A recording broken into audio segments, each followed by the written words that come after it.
Albert Einstein once said, "Learn from yesterday, live for today, hope for tomorrow."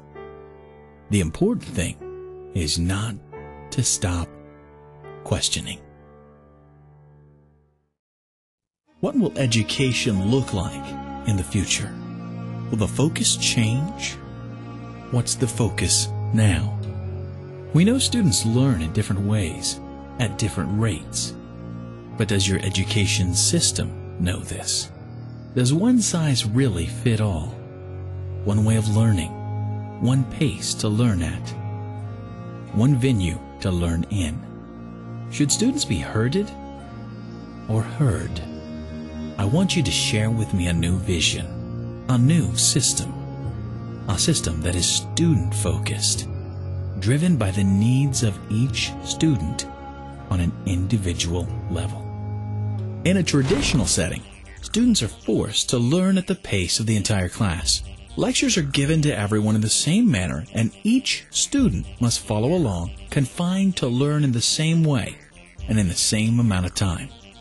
The problem is we're all different.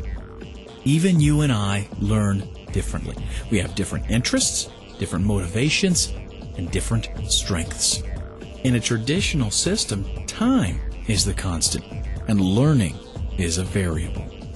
Or what if we could switch that around?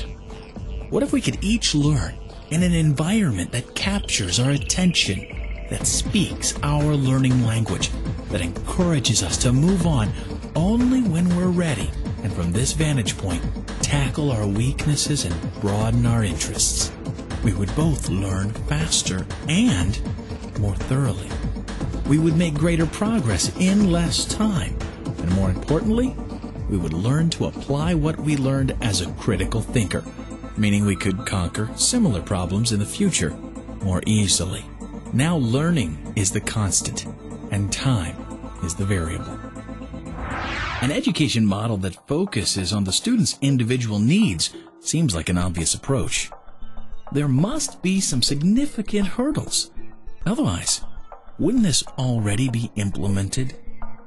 Wouldn't a classroom where you're not only allow but encourage students to learn at different rates, even in different ways, be a hard classroom to manage?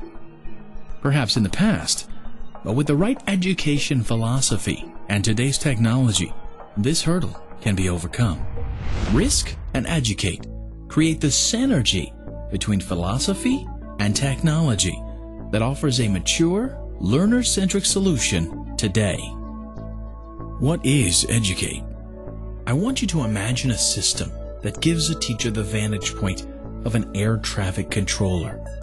Here she can see exactly where all her students are, what direction they're heading, and how fast they're traveling. She can see what skills the class as a whole needs to learn, and she'll be able to guide general class instruction. Then she can pick up on pockets of needed learning to guide small group instruction. And finally, dial in on the need of the individual student to aid in direct instruction. She'll know right when the students are ready to land, when they're ready for assessments, not when the student is still 20 miles from the airport, which could be disastrous. And of course, she'll know when to give the students the okay to take off in learning new endeavors with a course safely plotted. Imagine a system that gives students their own cockpit, a compass to know right where they are, gauges to know how fast they're going and how high they're flying, warning lights to prevent problems, and a set of controls that really put them in the captaincy, empowering them to direct their own education. In order for the air traffic control tower to work, there must be a methodology in place to define and keep the order of the system. RISC brings that order with a standards-based approach. Traditionally, education has been curriculum-based, where the curriculum defines what will be learned, how it will be learned, and when it will be learned. With this approach, the what, how, and when of learning are all intertwined, creating a rigid form that affords an educator very little flexibility. But once you separate these pieces, you allow the student's need to determine what will be learned. You allow the student's strengths and weaknesses to determine the how, and you allow the student's abilities to determine when, so the student only moves on when they're ready. The risk approach gives you this flexibility with the right guidelines to create the order needed so there are no mid-air collisions. Possibility has turned into reality.